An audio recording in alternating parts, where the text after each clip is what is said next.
was in another lifetime, one of toil and blood. Blackness was a virtue, the road was full of mud. I came in from the wilderness, creature void of form. Come in, she said, I give you shelter from the storm.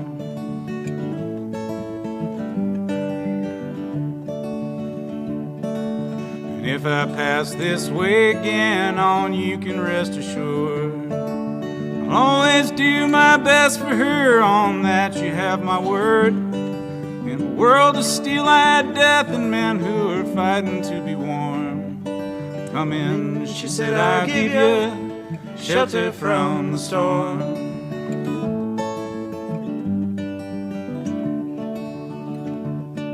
Not a word was spoke between us, there was no risk involved. Everything up to that point had been left unresolved. Try imagining a place where it's always safe and warm. Come in, she said, I'll give you shelter from the storm.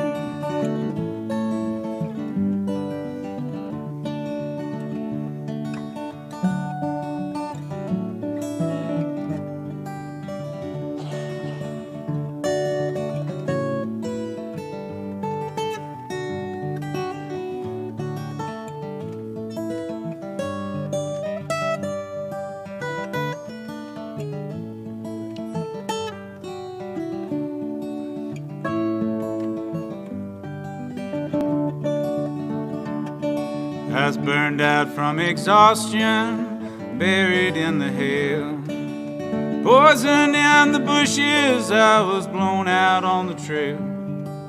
Hunted like a crocodile and ravaged in the corn. Come in, she said, I'll give you shelter from the storm.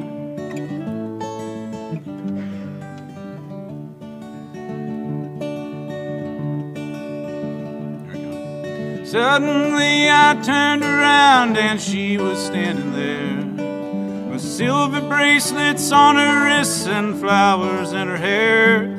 She walked up to me so gracefully and took my crown of thorns. Come in, she said, I'll give you shelter from the storm.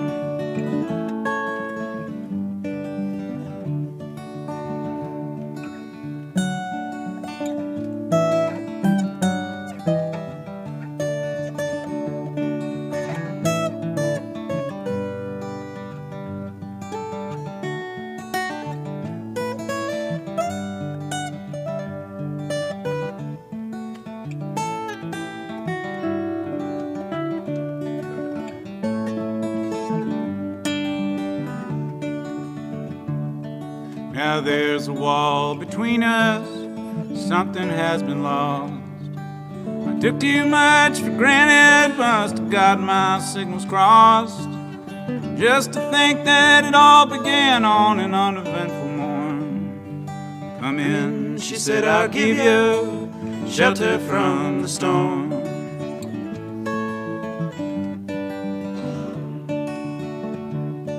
In a little hilltop village, they gamble for my soul. I bargained for salvation, they gave me a lethal dose. I offered up my innocence, I got repaid with scorn.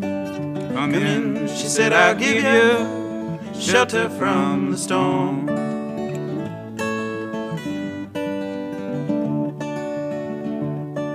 I'm living in a foreign country, but I'm bound to cross the line.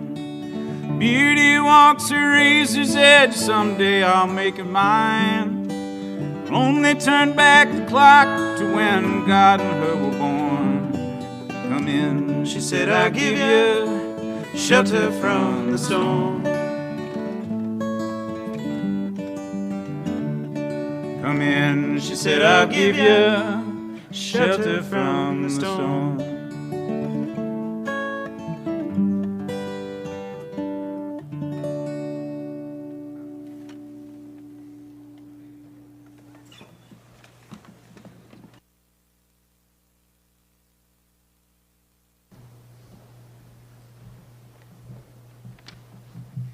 Thank you, Lucas and James. Good afternoon. I'm Sharon Howell. As headmaster of St. Johnsbury Academy, I'm honored and deeply moved to welcome you to this space today. The family, friends, colleagues, and a whole community of people who loved and will deeply miss Shandi Painter, whose life and legacy of kindness and care we're here today to celebrate. I want to thank her dear aunts, Sonia and Paulette, her cousin Justin, and other family members for being here with us today, and also want to welcome those of you who are joining us virtually on the live stream, including her mother, Wanda, in Bermuda, and so many other friends and loved ones. I want to thank our staff who've helped make this service happen: Betsy, Buffy, Deanne, Jamie, and so many others. We're so fortunate to be able to gather in this light-filled space, one Shandi visited many times in her years at the Academy, and to pay our tribute to this extraordinary woman, this woman who gave as much of herself, her life, and her love to us as she could. This woman who thought so carefully about how to care for her students. This woman who always seemed to know how and when to soothe or to listen or to inspire. This woman who kept her word and gave her time. And most of all, this woman who made us laugh and helped us to remember the light places in our hearts. I am grateful that my dear colleague and former headmaster, Tom Lovett, is here to officiate today's ceremony. We'll hear memories and stories about Shandi from some of those many, many people who knew and loved her. Once again, I thank you for being here, surrounded by her powerful community, her loving community, to celebrate the life of Shandi Painter. Mr. Lovett.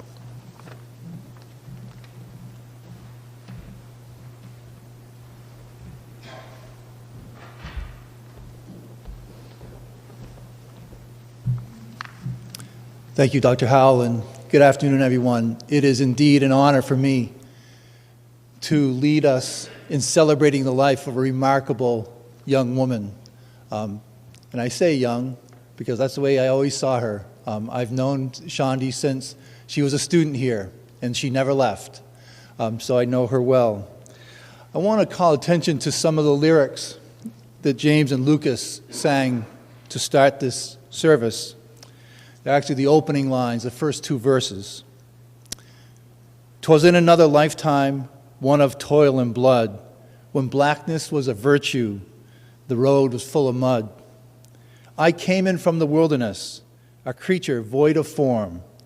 Come in, she said, I'll give you shelter from the storm. And if I pass this way again, you can rest assured, I'll always do my best for her. On that you have my word. And a world of steel-eyed death and men who are fighting to be warm. Come in, she said, I'll give you shelter from the storm." So we're gathered this afternoon to do our best, to celebrate her life and continue her legacy of love. In a cold world, Shandi Painter gave shelter in the storm. And we gather today to remember that and to commit ourselves to learning from her example. We're gathered from around the world. We'll hear voices today in person from 4 continents. Between Facebook and Instagram, news of Shandi's death and the postings celebrating her life reached nearly 30,000 people in the first 2 days, received over 400 comments, over nearly 2,000 reactions, all filled with love. She might get a kick out of knowing that that initial post received nearly 3 times the number of people than the scoreboard after the LI game, and 8 times the number of reactions as the post about returning to school, and not all of those were filled with love. We all know how much she loved the cold and the snow. She'd always give me a hard time about never calling a snow day. So I am sure that she is in heaven laughing out loud to know that the post celebrating her life has now reached 5 times more people. It was commented on by 16 times more people than the last post announcing a snow day. We'll share some Shondiisms throughout this afternoon, but to these stats, she would probably say, cool beamers, or probably, shut the front door. I want to point out the kites that are behind me. Shondi loved to fly kites, and I'll say more about that later. I never asked her why, but I think the answer might be evident. Because once you make the initial effort to launch a kite, it's almost magical to watch it dance in the wind, to fly high and higher and watch it dance. And that's what Shondi did for young people. She launched them. She expended her energy to launch them into their life and took great joy in watching them dance and fly high. So today we gather to launch her into heaven as we celebrate her life, but we still have that string of memories to hold on to keep us connected. We're going to hear from some of those students that she helped launch and some of those who went to school with her. She was the first student that I know, maybe the first in school history, to never leave the academy campus once she arrived as a student.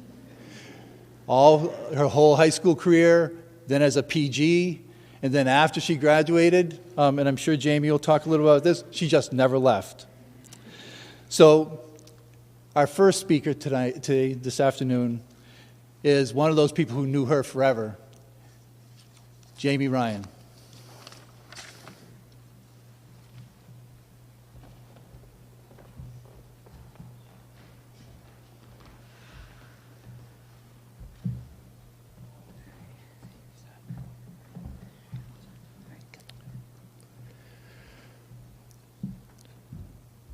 Whether you're a family member, a friend, a colleague, someone who is in her dorm, a fellow Bermudian, you've all had the significance of Shondel's impact on your life. And with that significance, the last week has been very tough. However, also with that significance is the impact of the smiles, the joy, the guidance, and all those things that we have to celebrate our relationship with Shondel. And to honor and to celebrate that, I want to carry on her legacy and point away 4 ways that we can all do the same. In order to get into that spirit, though, I'll start by channeling my inner Shondi. So I'm coming in hot. Number 1, when you love what you do, when you do it with love, the job that you do will never define you. It will be the passion and inspiration that will forever define you. And that passion and that inspiration, that is exactly what defines Shondel. Not unlike legendary filmmaker Steven Spielberg. As a young man, Steven Spielberg entered Universal Studios at the age of 21 with a dream of finding that perfect story to share with the world to make a difference. And in his first 2 months at Universal, he found scripts. He worked on them to be able to tell that story. The really odd thing, he was not employed by Universal Studios. In fact, Steven Spielberg snuck into Universal Studios every day past security with a suit and a briefcase and took over someone's office, and they just started giving him stuff. Once they discovered this, they said, hey, this guy's good. Let's hire him. And as they say, the rest was history. As Mr. Lovett just mentioned, Shondi finished up here, went up the road to attend Linden State College, her first year after graduation. And every free moment she spent near Waterman, Sheepcoat, and Crampton dorms. And as someone who lived in Waterman dorm, I had colleagues ask, what's going on here? Okay, should she be here? Is this a college kid trying to corrupt young people? And I said, well, next year, I'm sure she won't hang out here. The second year after Shandi left St. Johnsbury Academy, she hung out near Waterman, Crampton, and Sheepcoat. And the same questions came. And I started to say things like, I don't know, she's kind of helpful. Because she'd do things like, Rob, you forgot to sign out. Hey, Mr. Ryan's looking for you. Why don't you wait here till he comes and talks to you? The third year, my colleague, Mr. Cummings, said, let's just hire her. And as they say, the rest is history. So when we think about a Steven Spielberg film, we think of sometimes those films asking us to reflect on the harsh realities of the world and of our own behavior. Most of the time, a Spielberg film leaves a nice big smile on your face. And the one thing that's always guaranteed by a Spielberg film is it's memorable. And so was Shandi Painter. Sometimes those talks were the tough ones to help you realize how you could change, how you could grow. But every single one of those was one that came from a place of love and always put a smile on your face. And when we're talking memorable, not much more memorable than Shandi Painter. Number 2, music builds social connections, and it tears down the walls to interfere with that connection between us. So for Shandi, so many of us, when we think of memories, there might be a song in the background or something like that, but more so, just sometimes, even the most mundane experiences in life, she made them very melodic. So many boarding students know, and some possibly dread, the 6:30 wake up by a proctor in the morning. But not from Shandi, because somehow she could magically turn your name into a song. Good morning, Karen and Tara, wake up. You can't get mad at that. You just have to start your day with a smile. And that's exactly what she tried to do. Sometimes, this was simply just walking across campus. Hello, Mrs. Welchie, Welchie, Welchie. Or, if you were associated with the school between 1997 and 2008, the food delivery guy, Sean Bo. But it wasn't just the melody of those things. Sometimes there was actual songs. And when we came back from COVID in the fall of 2020, it was the rare opening of the school year where it was actually cold. And the idea was we needed to mingle. The returning students need to help welcome the new students. But you had to do it outside in the drizzle on a cold August day. And as Shandi and I approached 2 of the student leaders from her dorm, they said, we've been outside all day long. And Shandi says, yes, and you need to continue to mingle outside. And they said, all night long? And Shandi, she often referred to the girls in Sheepcoat as the sheepies, said, well, my sheepies, the time has come. Raise the roof and have some fun. Throw away the work to be done. Let the music play on. Everybody sing, everybody dance. Lose your sense in wild romance, because tonight we're going to party. We're going to fiesta forever. Come on and sing along. All night long, all night. Next thing you know, I felt that I was trapped in High School Musical 4, St. Johnsbury Academy edition, because every girl, every guy, and pretty much everybody on campus is singing all night long. And this is 2020, not 1983. It was an amazing thing. And Shandi turned to me and said, that's what I'm talking about. How'd you like that applesauce, boss? But I go back to the late 90s, when one day, tough day for 2 girls who were roommates, they both got dumped by their boyfriends on this same day. Shandi tried everything in her Shandi bag of tricks to brighten the spirits of these two young ladies.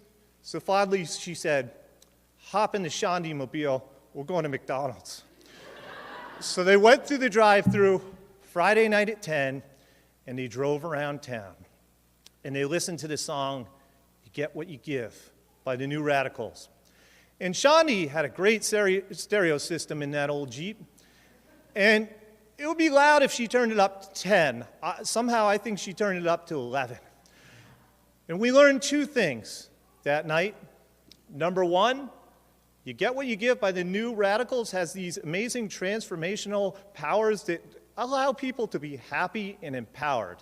The second thing that we learned is that there is a noise in the night ordinance in St. Johnsbury that results in a $47.50 fine. As the officer was writing up the ticket, he said, 10 at night? No. 10 in the morning? That would be a different story. Well, music builds social connections and tear down the walls that prevent those connections. So at the time, Shandi lived in what now is the corner house, in a duplex. On the other side of the wall was the police officer who gave her that ticket.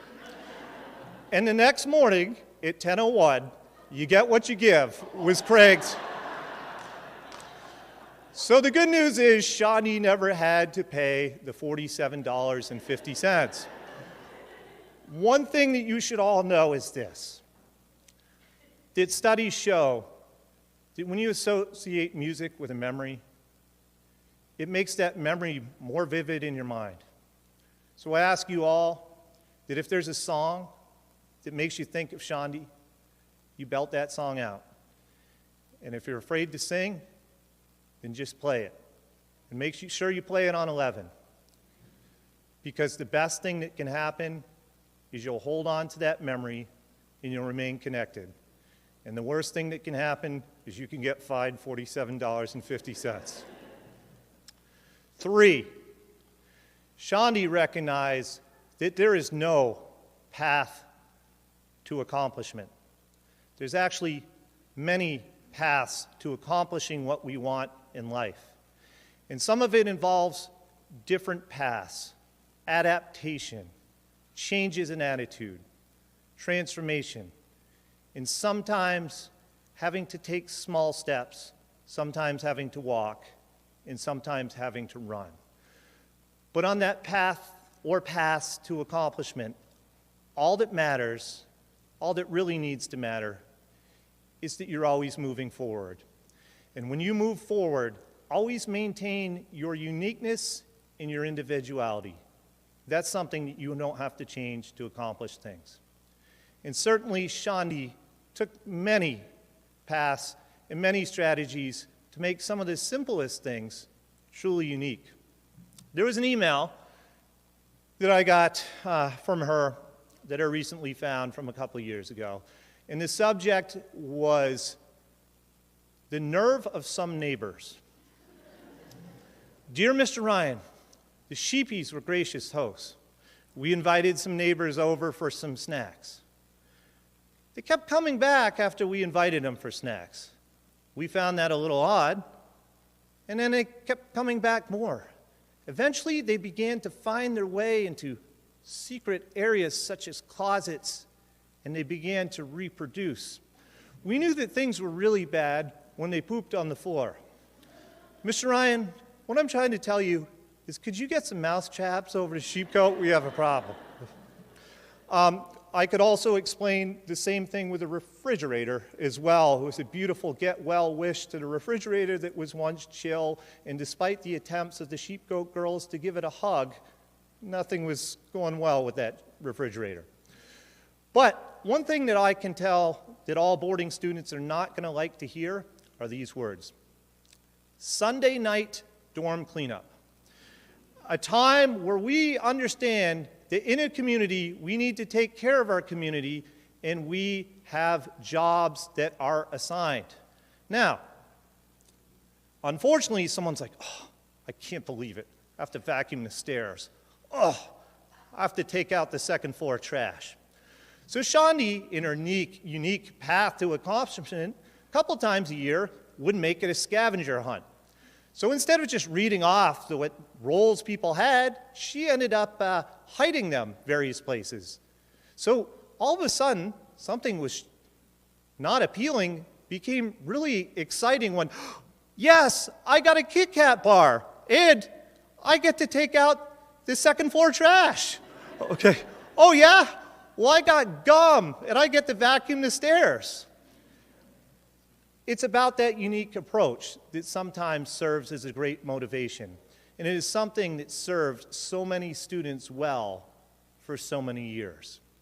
That's what she took. She always encouraged people to take these paths, to recognize that there is always a different way. And where you are now and the path that you're on now doesn't necessarily need to be the path that you stay on. So, one thing I can say, once again, is that you don't have to necessarily step, walk, or run in that order. And I can tell you this is very true on June 8th, 2000, when my daughter Hannah had her first birthday, and we had a proctor party behind Brantview. Now, as a first-time parent, I was very fascinated by all those developmental milestones, one of them being, well, kids generally walk at age 1. Well, it's their first birthday, and Hannah's not walking. So going out to this gathering, a lot of people were asking me these questions, and I shouldn't care, but I was, Well, how did I know that Shandi was an amateur ventriloquist? So across the porch in Brantview, Shandi had made a hot dog, have a smiley face with some mustard, and covered it with French fries. And she said, "Hey, Hannah, it's me, Hot Dog Man. I'm being smothered with French fries. Please save me." No steps, no walking. Hannah ran, okay? Grabbed the French fries and dumped them on my lap. I consider that a win-win. I got fries, okay, and my daughter ran. But one thing that's very important with that is I'm telling the story of one faculty child. And I can speak on behalf of all faculty here who have so many stories about how Shandi became this very important person in their lives. That's something that we'll always treasure. 4, you need to look for the good in everybody. And this is perhaps the skill that separated Shandi from so many other people. The life of a teenager, the teenagers that we work with, is a time that can often be confusing. People to figure out who they are, how they're going to grow, what things they might need to change, and what things hold them back. And so sometimes the conversations that Shandi had to have were conversations where someone perhaps wasn't necessarily doing their best. But one thing that Shandi always did is when you talk to somebody about their worst moments and their lack of success, especially to a teenager, those are things that really can damage confidence. It can put up a defense. And the attempt to change is met with resistance. And what it does is it allows someone to constantly focus on what's wrong, but not what's right. And for Shandi, it was the idea of always starting every conversation, addressing every situation, by going after the most positive attributes of the person that she was working with. That, to me, was an unbelievable experience this last week, looking through social media and reading post after post. She believed in me when I did not believe in myself. I would have turned out this way if it wasn't for her. She transformed my life. These went back as far as 1996. And I can tell you that 3 weeks ago, Shandi and I called a young lady into her apartment, a young lady who I didn't think wanted to come talk to us because perhaps there was something wrong. And what had happened is there was a situation that might not have gone as it should. And that was a situation that wasn't necessarily the fault of the young lady. Some adults did not handle things the way that they could have.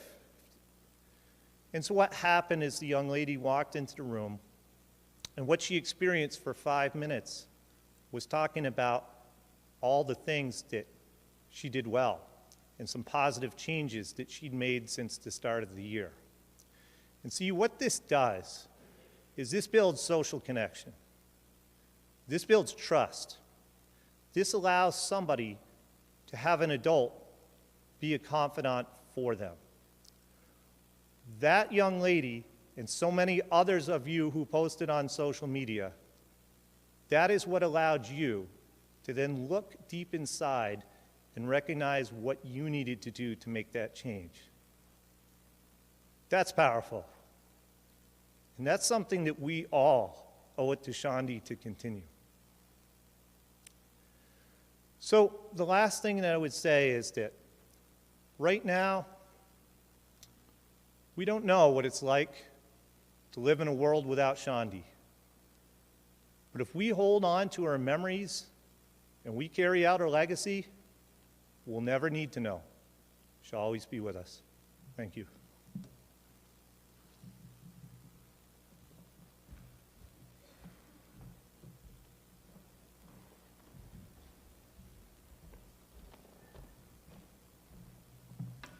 Thank you, Jamie. I want to pull on a couple of threads that Jamie mentioned. First, he mentions a couple of what we call Shandiisms. Her coming in hot comes to mind, and sheepies.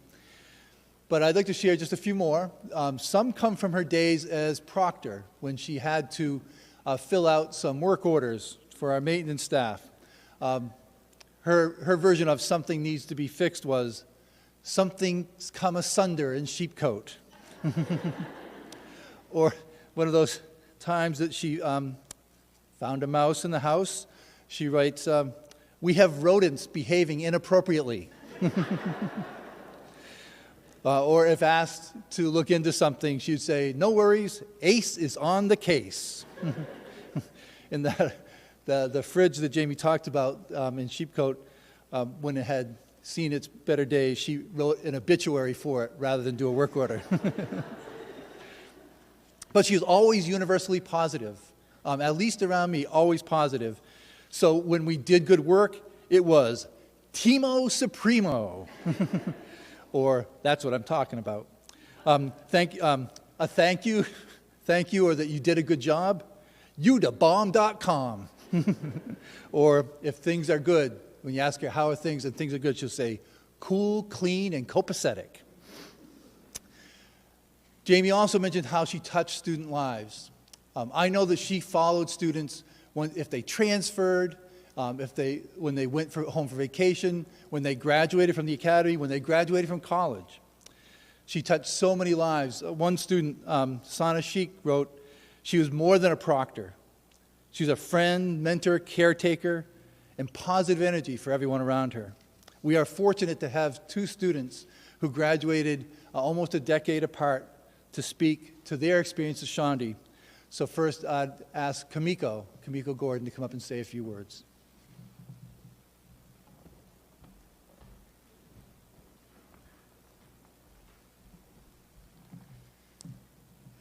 Thank you, Mr. Lovett. Good afternoon. I wish we were all together under different circumstances, and I'll try my best to hold my tears back. First, I want to thank Mr. Ryan for asking me to speak today. What an honor. And thank you to the Academy for always welcoming me home with open arms. It's hard to believe. I know you guys are going to feel old. I'm turning 35 on Saturday. 35, 2006. I sat on the second row right here in the center when I came into the Academy all those years ago. I was 13 years old when Shandi the Light came into my life. My room was right above her apartment at Sheepcoat Dorm. I know how much she loved that, especially when the room turned into a party with the soundtracks of the Backstreet Boys blasting daily.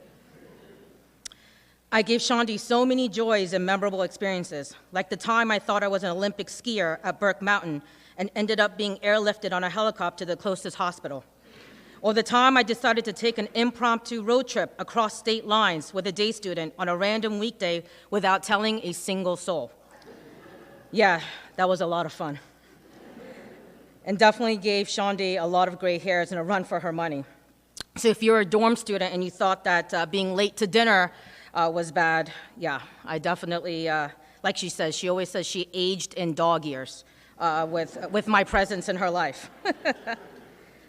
Shandi and I spent many hours on her couch, 22 years to be exact.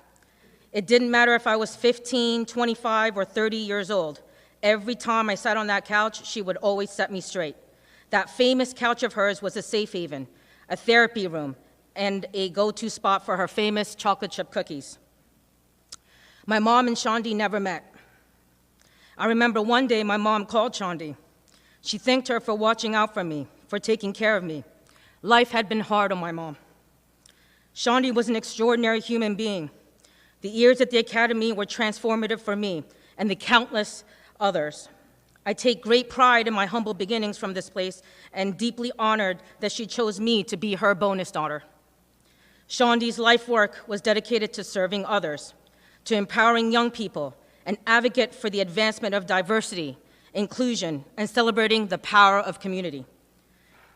Shandi defined what it meant to live your life to the fullest.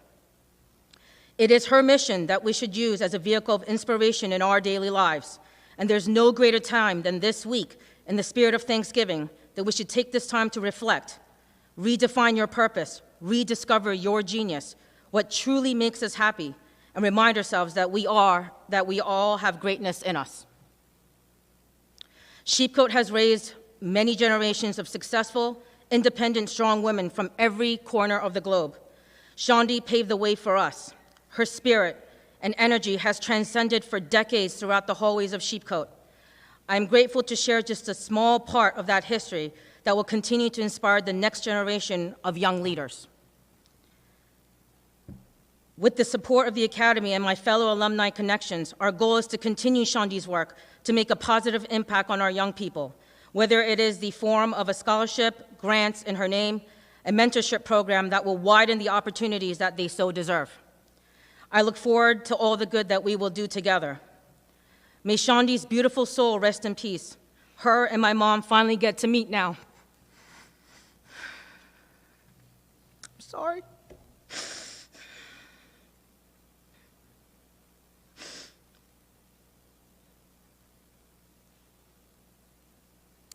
Although we won't have our couch talks anymore, we will have to bring those conversations in my dreams. And I can't wait to go to sleep tonight because we have a lot to talk about. I love you, Shandi. Thank you so much.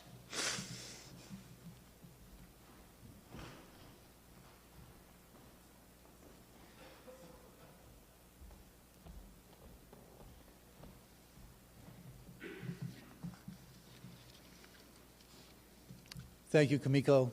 As Kamiko said, Shandi touched people from every corner of the globe. Here's a message we received from Aniri Ikomi, graduate of 2016. When I first moved to SJA Academy from my home in Lagos, Nigeria, I felt scared and homesick. And Shandi and Pepe welcomed me right away into Sheepcoat. The first few months, I kept getting demerits for my room, and I couldn't figure out why. So Shandi decided to help me set up my room, told me how to organize my desk, and helped me put up magazine posters all over my door to personalize my room. After that, I didn't get any demerits anymore. Sometimes my friends and I would knock on her door and play with Pepe, and I'd talk to her about what I'd like my future career to be, and she would always give me advice. Shandi was so funny and kind. I looked at her like my aunt. She is so dedicated to her job and really touched my life. Now I'd like to invite another student to speak about her memories of Shandi, Maddie Flanagan, class of 2022.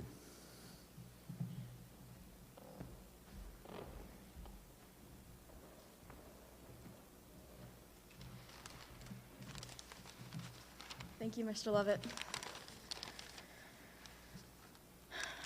A little over 4 years ago, I moved into an old green building not too far from here called Sheepcoat Dorm. I had just turned 14, and I was terrified of living away from home for the first time in my life. But I quickly learned that it was really hard to be so scared and homesick when you could hear Shandi's laugh reverberating through Sheepcoat's walls nearly every single day. If you've heard her laugh before, you know how contagious and memorable it really is. Hearing that laugh was my first step in getting to know Shandi as a dorm proctor. Over time, though, Shandi became more than that. She became a second mother to many of us, plain and simple. Here's one way you could tell Shandi loved her sheepies. You would get back from a long day of classes, and Shandi would be the first person you see sitting at the desk with her dog Pepe napping next to her. And she'd smile at you and simply ask you how your day went. It was genuine, it was familiar, and it was safe. She would listen to near endless rants and ramblings about things that were probably very important to us at the time. Oftentimes, you wouldn't even need to tell her about a bad day for her to just know. She saw it on our faces instantaneously, and she always stepped in to support us. No matter what was happening in her life, she never let anything interfere with her unconditional love for her girls. A second way that Shandi loved us. Sometimes we would ask her for really inconvenient and even annoying things, but she always did her best to provide for us. About a year ago to the day, my friend and I asked her if we could watch a lunar eclipse. The problem was that it was set to happen at 4 in the morning in a very cold November. There was no way that Shandi wanted to wake up at 4 in the morning to watch two teenagers look at the moon for 15 minutes. She did it anyway, no questions asked. Now, a third way. One of the greatest joys in her life was watching her sheepies grow into our independence and our strength, both within the dorm and once we left it. It's why so many of us kept in touch with her after we had left. Countless former sheepies would call her in the middle of the night to catch up and tell her what they were doing or where they were in the world right now. Shandi loved watching us continue to grow into our potential long after we had left. This is one of the many reasons why her passing is so painful. But I'm choosing to celebrate the fact that she played such an important role in all of our lives, supporting us through our hardest battles. I'm celebrating the joy that she took in watching us grow up under her guidance and her encouragement. Her advice and her mannerisms, and most importantly, her love, will stay with all of us. Thank you.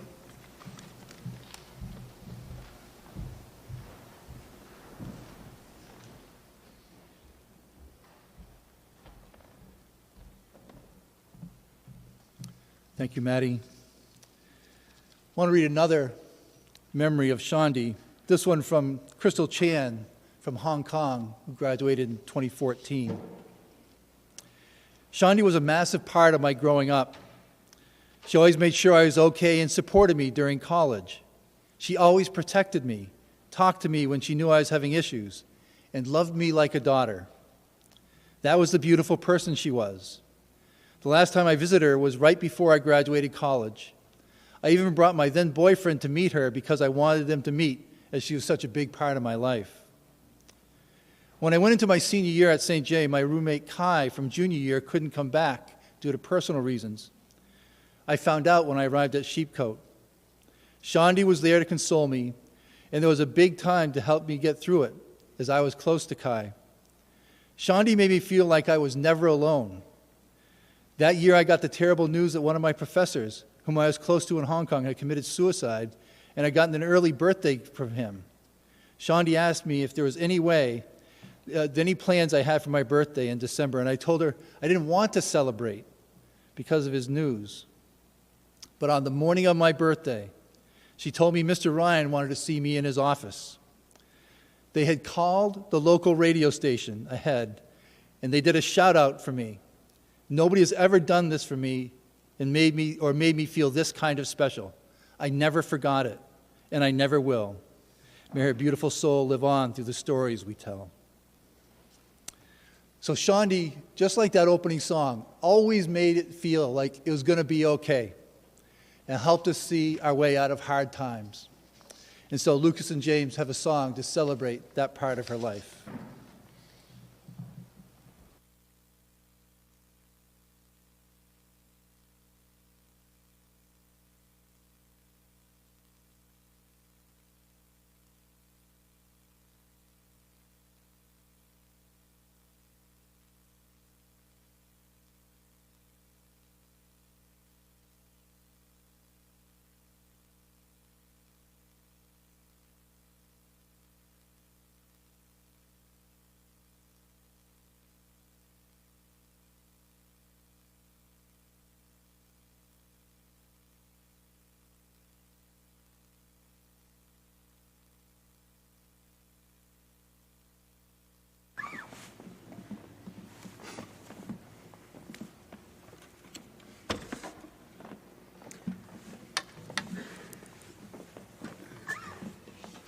As Mr. Ryan asked before, you should feel free to please sing along if you'd like. Ready?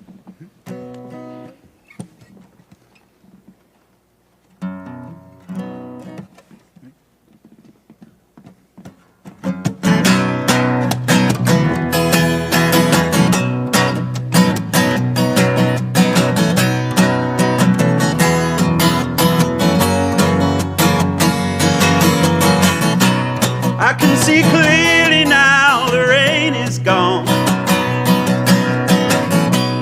I can see all obstacles in my way. Gone are the dark clouds that had me blind. It's gonna be a bright, bright, sunshiny day. It's gonna be a bright, bright, sunshiny day. I think I can make it now, the pain is gone. All the bad feelings have disappeared. There is the rainbow I've been praying for. It's gonna be a bright, bright, sunshiny day. Look around, there's nothing but blue skies.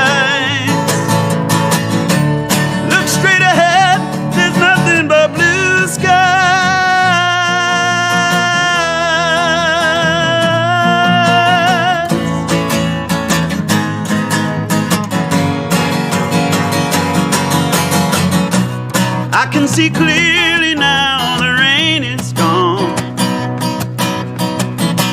I can see all obstacles in my way. Gone are the dark clouds that had me blind. It's gonna be a bright, bright, sunshiny day.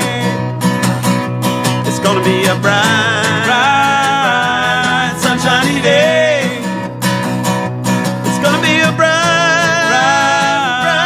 Sunshiny day. It's gonna be a bright, bright, sunshiny day. It's gonna be a bright, bright, sunshiny day.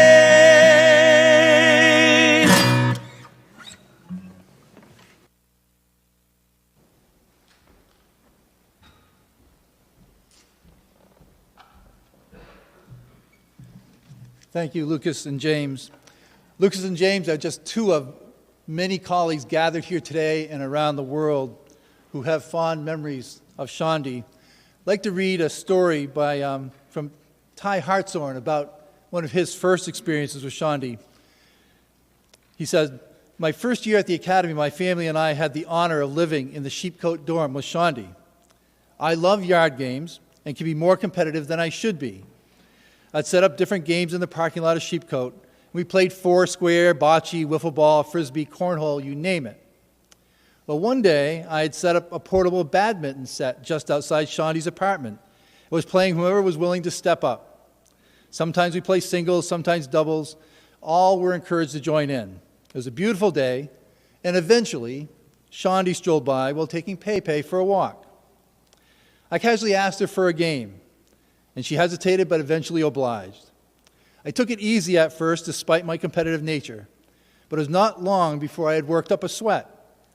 I noticed myself sprinting to get to shots. Sprints turned into dives. Dives turned into complete misses of the birdie. There was no taking it easy now. This was war. As the battle went on, I noticed that I was working harder and harder, and Shandi just had this calm smile on her face. She was expending less energy than it would take to someone to play Wii Sports with just a flick of their wrist. It seemed like she never had to move, and by this point, she was really enjoying herself. Her calm smile turned into slight chuckles and then full-out, uproarious laughter. I was not laughing. I was not smiling. I had my game face on. I was bringing my A game. It was on. We had some long volleys, and Shandi's laughter just made the whole episode even more amusing. During one particular volley, I returned a shot back to her that I left high in the front court.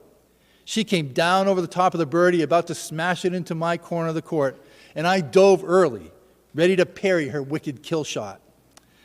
As I was in the air, anticipating my next shot, Shandi faked the spike, quickly swung her racket under the birdie, and lightly tapped the shuttlecock just over the net to the opposite corner. I was amazed. "So, Shandi," I said, "ever played badminton before?" "Oh, once or twice," she responded. As we ended our game, we agreed to play again. She had had a lot of fun, and I wanted revenge. She thanked me for the game and said that the match had renewed her interest in the game and that she planned to play again with her old coach when she returned to Bermuda that summer. "Old coach?" I asked. "Yeah, I played a little bit when I was younger." As I prodded and asked more questions, it turned out that Shandi had been coached in a junior Olympics program for badminton. My son Kai, now 8, only 3 at the time of the game, was picking on me during that epic battle. And to this day, when we are playing or watching an athlete who makes an amazing feat of technical ability with unabashed skill and execution, with either a feint or a fake, we shout out together in unison, "Oh my word, they pulled a Shandi."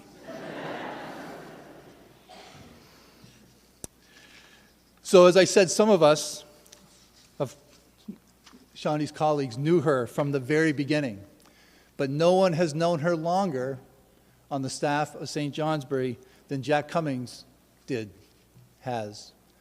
Jack was the one who recruited Shandi to come here, and I'd like him to speak now.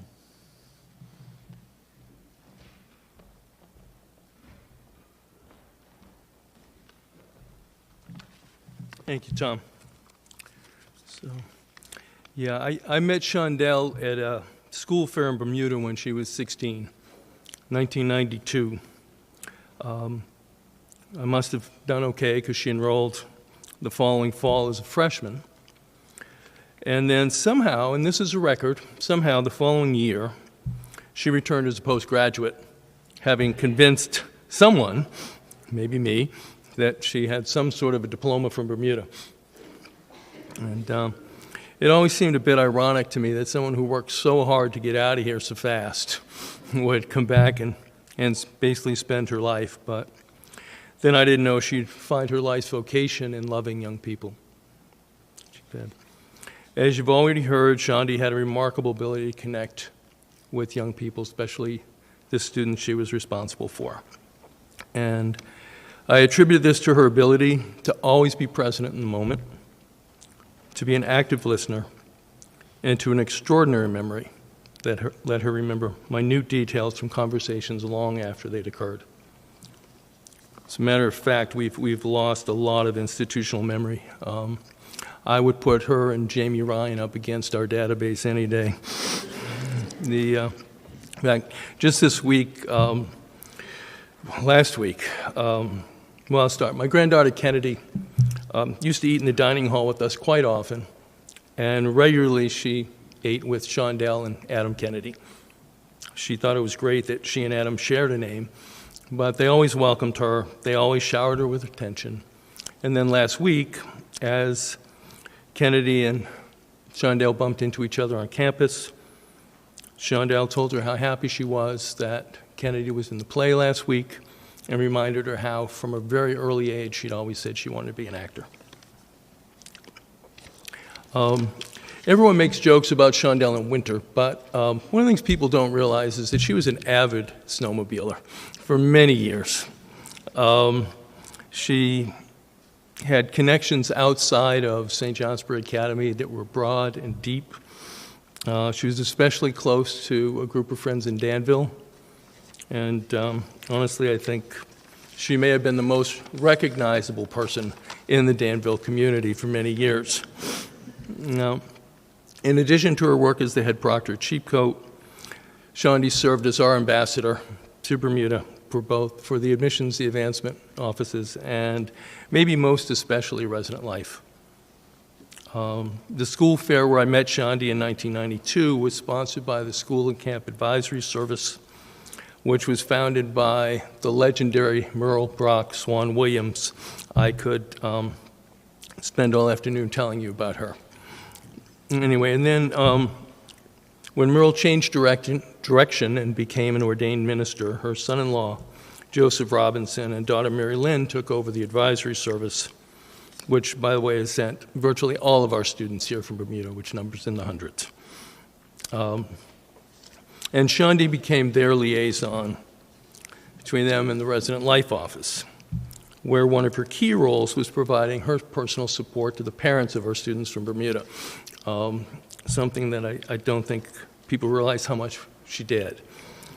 When I spoke with Joey and Mary Lynn over the weekend, this was the part of Shandi's work that they were most grateful for and remembered. So, and Mary Lynn posted the following, which I'd like to read. It said, "Shandi, my heart is broken after hearing the news of your passing. I've been trying to process and come to terms with the extent of what this means to all the lives that you touched. When we placed our Bermuda students at St. Johnsbury, we knew you would mentor, protect, and love each of them as though they were your own. You were their mother away from home. If there was an issue with any one of them, I called you, and all I had to say was, 'Sort it out, Shandi, please.' And I can hear Mary Lynn's voice as I say that. And she would. She goes on and says, 'Thank you for loving and being mom for my daughter Akira and so many others when they were there. You've helped her and so many others with the difficult transition from sunny Bermuda to cold and snowy Vermont. Shandi, we love you. Rest in peace.' Now, for the past 20 years, Shandi would join me and other people from the admissions office on recruitment fairs in Bermuda, where it was her presence that honestly made our efforts so successful. She'd usually arrive in Bermuda the week before we did, and she would contact all of our alumni and all of the families who'd expressed interest in St. Johnsbury, guaranteeing that we had an advantage over the other schools that were there. And usually when I arrived, she and her mom, Wanda, would meet me at the airport and drive me to my hotel. During these drives, I got to witness firsthand the close bond, the deep affection and love between this beautiful mother and daughter. Their laughter, banter, smiles, and touching made their closeness, the closeness of their relationship, apparent to anyone who was paying any attention. And Wanda, I know it was hard having Shandi away for so long, for such long periods of time. I also know you're happy that she found such meaning and joy in her life and work at St. Johnsbury. All right. I know Shondell was your best friend and you were hers. And I hope seeing the love that Shondell shared with our community provides some comfort to you during this period of loss. So, and I learned a long time ago to take inspiration wherever I can find it. And I heard about Shandi's death while I was in Korea last week. And my daughter Elizabeth, who was one of her very close friends, called. We talked, and of course, one of the wonderful things about jet lag is you have lots of time to think about things during the night when you're not sleeping. And it was on my flight home that I realized how I wanted to end today. Probably out of a combination of exhaustion and boredom, I decided to watch an old movie that I'd seen before. And the scene that struck me was one where Jack Nicholson and Morgan Freeman, yeah, it's that movie, were visiting the ancient pyramids. And Morgan Freeman begins to explain to Jack Nicholson that the ancient Egyptians believed that when you died, you were asked two questions. And your answer to those two questions would determine your pathway in eternity. First question was, did you find joy in your life? And the second was, did you bring joy to others? I think we can all agree that Shondell Painter could answer those questions with a resounding yes. The joy Shondi found in life was shared with all of us and helped to make each of our lives better. Shondi, thank you, and God bless.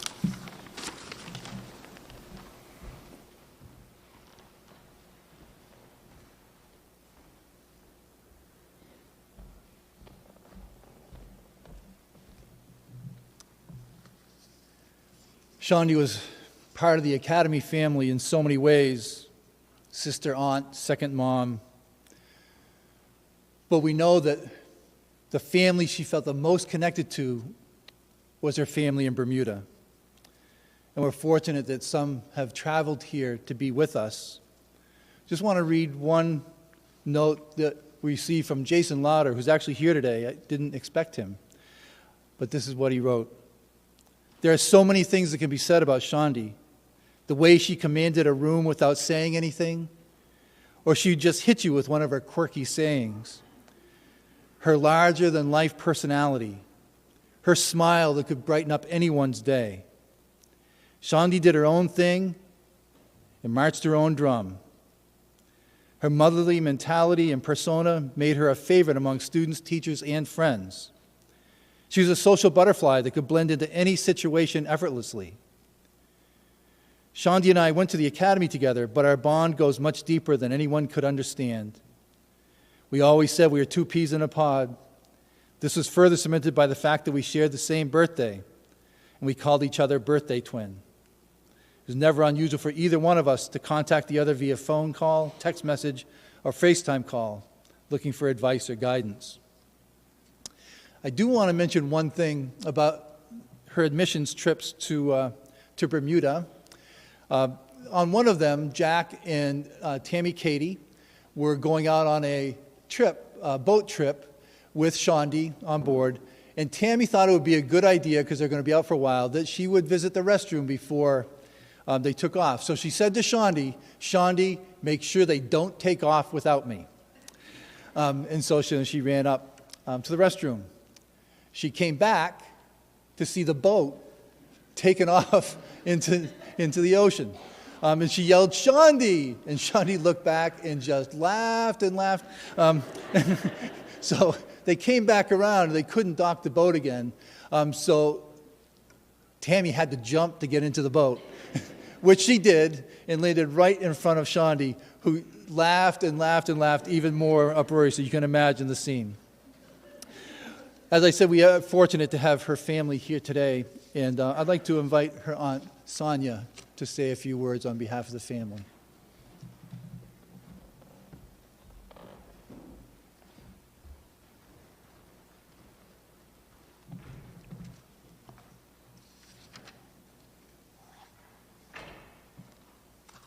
Good afternoon, everyone. As I've been introduced, I'm Shondell's aunt. I'm the eldest of 6 children, and I have my sister here next to me, Paulette, her other aunt, and we're grateful to be here and to see all of you. Wow. We knew Shondell was loved, but as I look out into the congregation, I realize even more how much she was loved and how impactful her life has been here in St. Johnsbury.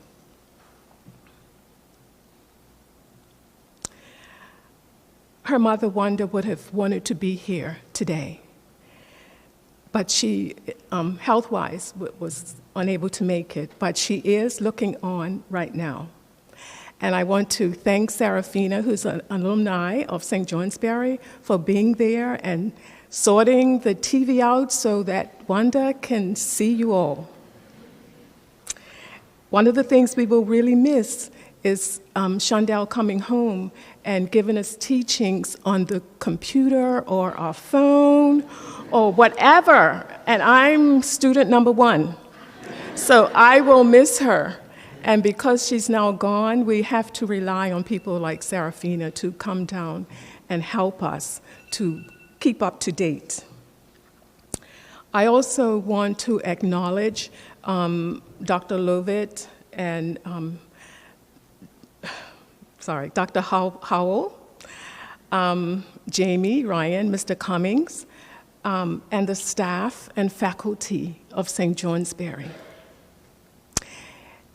It's a great deal to miss someone, but to get people together to celebrate someone's life, that's enormous. And so I want to thank St. Johnsbury and also the greater St. Johnsbury, because I know Chandel was a part of this community, and I know that there's so many of you from the community and the greater part of St. Johnsbury that are here and have met her and have celebrated her life. So thank you. I have today some tributes from different people in Bermuda, and I want to share those with you. We loved Chandel. At the same time, we were so pleased that she had found her place in the world here in St. Johnsbury. One of the things that I believe in is finding your purpose in life that leads to your destiny. And Chandel did that. I'm grateful, I'm going off script now. I'm grateful that she was able to come to school here and that she met Mr. Cummings. I think one of the great things is that her mom and herself made that decision of all the schools that she could attend would be St. Johnsbury. Because of that, she was able to find her purpose in life here, to grow up here, and also to influence and impact so many lives around the world. When Mr. Ryan first talked to me last week, he said he had received notices from students, ex-students from 9 different countries. That's enormous. But I know today it has expanded so much. So I want to share, first of all, one of the tributes from one of her dear, dear friends.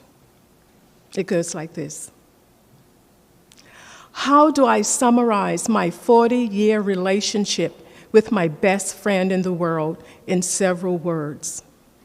There are so many incidences to count on how we supported and loved each other through up and downs, through thick and thin. I like to say we were kindred spirits. And I say this because no matter how much distance was between us, we somehow knew when the other was in need. Shanda's personality can be described as a warm sun shining in on one who is having a very dismal day. She was a breath of fresh air all the time. She had a way of putting a smile on your face regardless of what the situation was, and she was always willing to help and give her advice when needed. Then again, sometimes when it wasn't needed. Although we are friends, I love her like she was my blood sister, and her absence feels like someone removed a piece of me, and that there will be an empty space where my sister belongs. I thank God that He allowed us to meet 40-odd years ago and keep us true to each other throughout that time. I am confident in knowing that while I might be sad here on earth, she is smiling down on us from heaven, is at peace, and is enjoying eternal life. I love you forever, Shandi Bundy. And this is from her best forever friend, Toshiba. Sorry, Toshiba.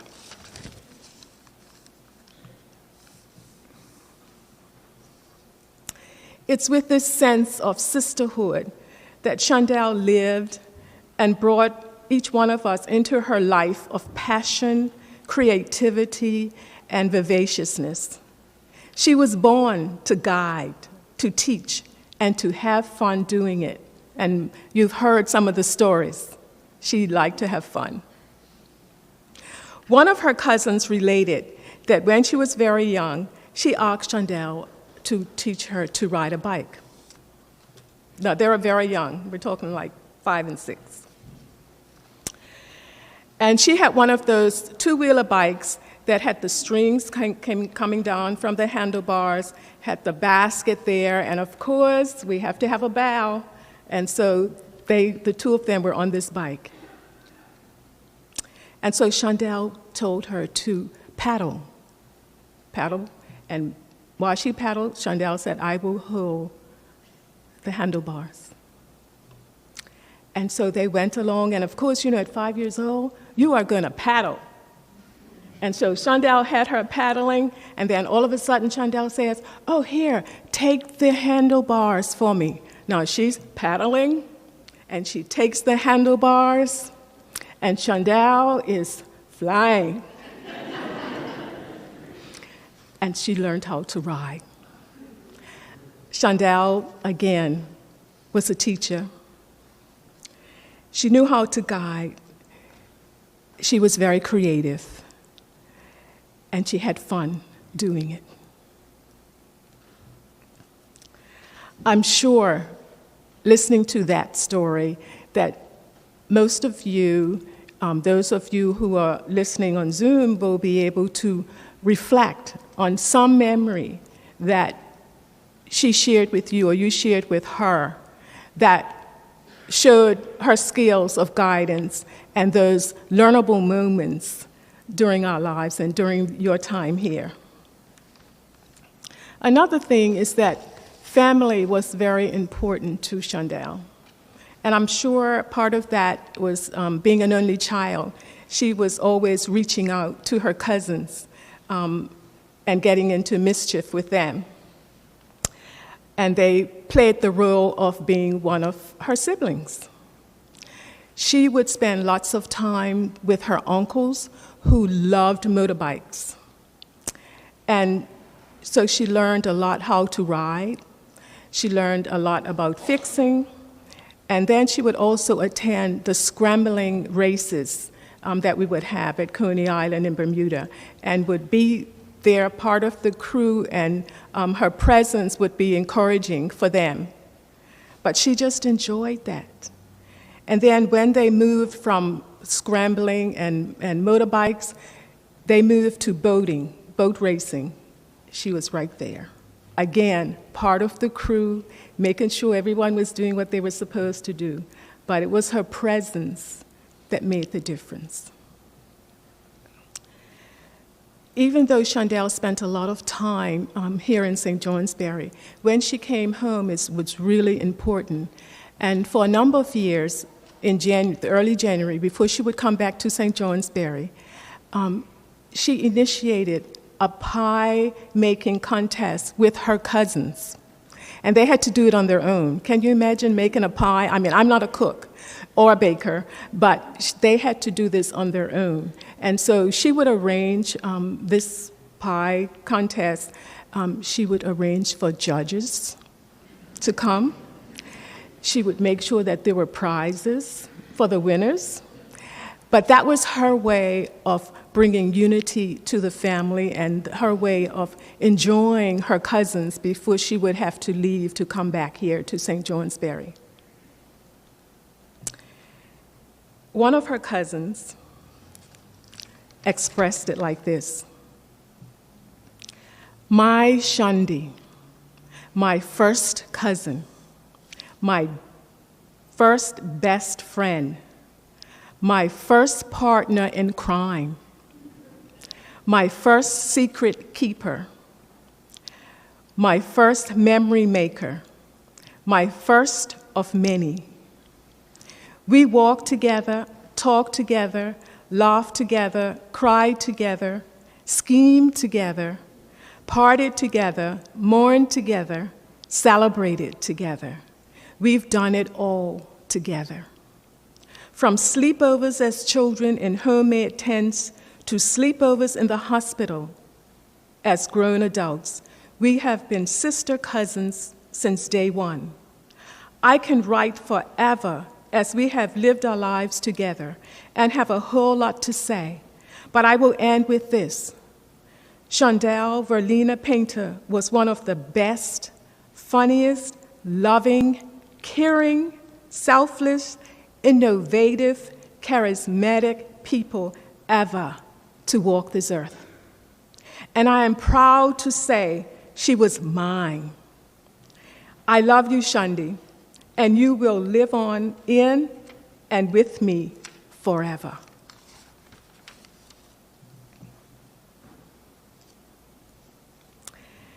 Shondell had a way of impacting your life, whether you wanted her to or not. As Jamie Ryan has said, after graduation, she would return and hang out with students until they eventually hired her. Without realizing it, her employment here was part of her life's destiny. Without this employment, she would not have had the opportunity of impacting so many lives from around the world. With this employment, many Bermuda families have slept peacefully, knowing there was another Bermudian watching over their children, and comforted when they had questions and needed answers. Shondell has poured life into the lives of others around the world. And we've heard that so much today.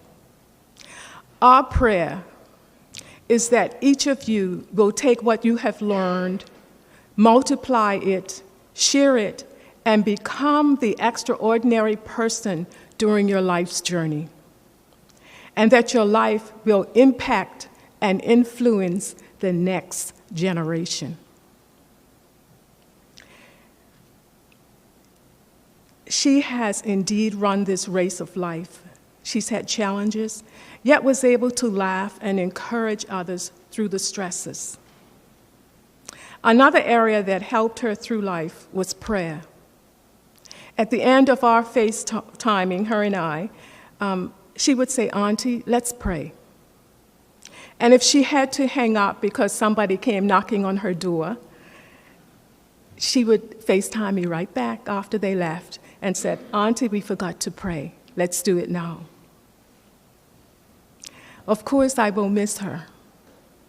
But I recognize more than anything that her life, even though she's passed here at 46 years old, she finished her life journey. She has impacted people that some of us will not have the opportunity to impact. And one of the things I know that the Bible says to go into all the world and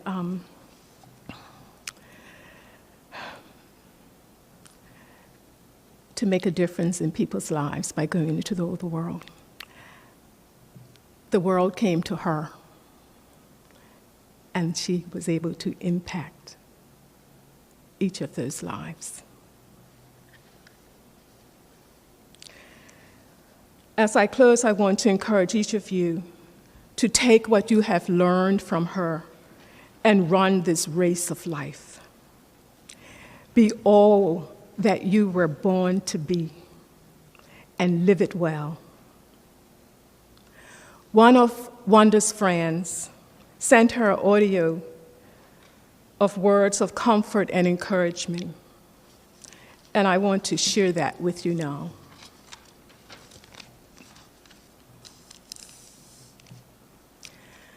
Wanda, she said, "You had a jam. I'm telling you right now, you had a jam. You did an excellent job bringing her up. Shundi is such a credit to you. The love people had for Shundi is just out of this world. And let's be real, it was no one like Shundi. No matter who she met, when you saw her, however down you were, she brought you up.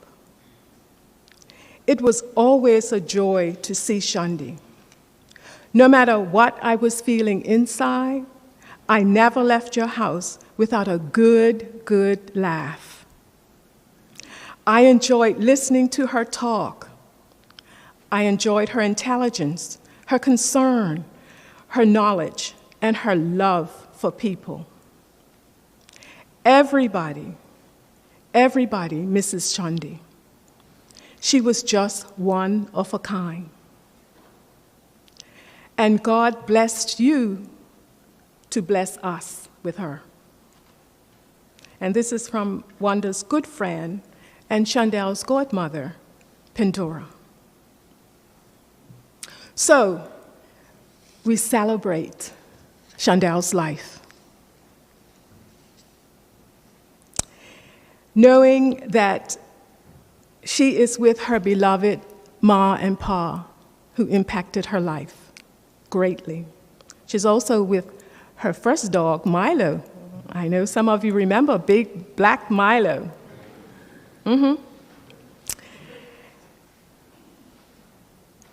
But I want to say to you, Chandel, today, well done, my love, well done.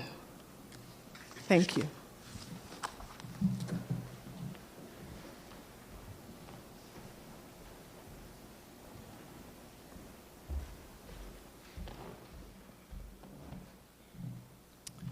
Thank you, Sonia. We're coming close to the end of this service, but we'd like to do a little bit more celebrating of Shandi's life. And so thanks to Betsy Lejean and many of Shandi's former students and friends, we have a slideshow we'd like to share with you at this point.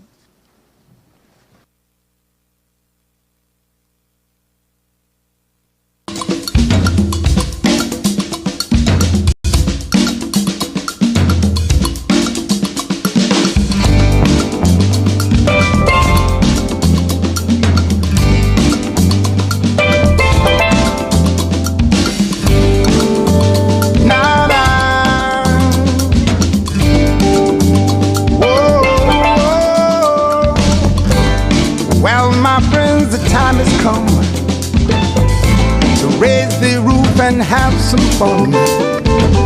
Throw away the work to be done.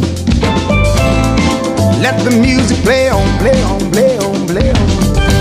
Everybody sing, everybody dance. Lose yourself in wild romance. We're going to party, caramba, fiesta, forever. Come on and sing along. We going to party, fiesta, forever. Come on and sing along right here. All night long, all night, all night long, yeah, all night long, all night long. Wait a minute right here. All night. People dancing all in the street. See the rhythm all in their feet. Life is good, wild and sweet. Let the music play on. Feel it in your heart, feel it in your soul. Let the music take control. We go to party, lightning, fiesta, forever. Come on and sing along. We go to party, lightning, fiesta, forever. Come on and sing my song right here.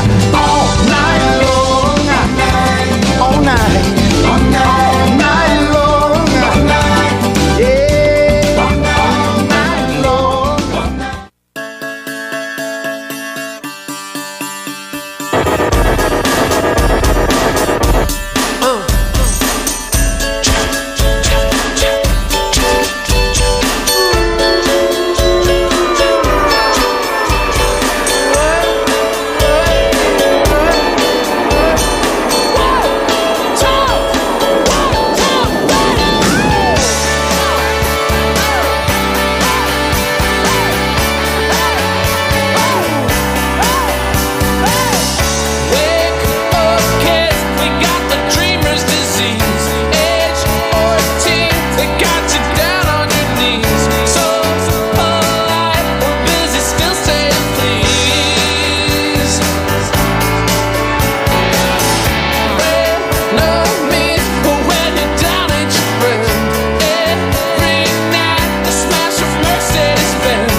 So thank you again to Betsy and to all who contributed to the slideshow to help us remember Shondi and her good energy. And I'd like to end this afternoon with a prayer. Shondi believed that there was a life beyond this one. And I believe that she can hear us. And Shondi was never yes. It was always yes, yes. It was never good. It was always good, good. So if we say, Shondi, you lived a good life, I can hear her saying, yes, yes. And we've come to celebrate you. And she could say, good, good. I've heard it said that you become like the God you worship. And so Shondi was generous and kind, strong, loving, and wise. It's in that spirit that I ask you to bow your head and pray with me. O God, creator of all things, source of all goodness, thank you for Shondell. Thank you for all of the blessings we receive through her, and may we pay them forward and bless others. Thank you for the joyful and powerful memories we have, and may they never fade. Oh God, we know you're taking care of her. You have launched her to a higher and better place. Listen to her as she prays for us. Help her to help us in our hard times. Help us to be like her, as she reflected your goodness, to be generous and kind, strong, loving, and wise. Oh God, you see how much we miss her. Help us to live our lives in such a way that we can see her again. Please help her know how much we love her and how much we love all that she did in a beautiful but too short life. Amen. So just some thank yous and some logistics. Thanks to all the people that Dr. Howell thanked, maintenance and IT and Betsy and all the people who helped put together this ceremony, and to all the speakers and James and Lucas. And then downstairs, our culinary department has prepared a reception so we can go down together and share more memories of Shondi. There's so many. So please, if you go downstairs, share memories, more Shondiisms. It's right downstairs of this same church. So thank you all for coming, and let's continue to celebrate the bright light that was the life of Shondell Painter. Thank you all.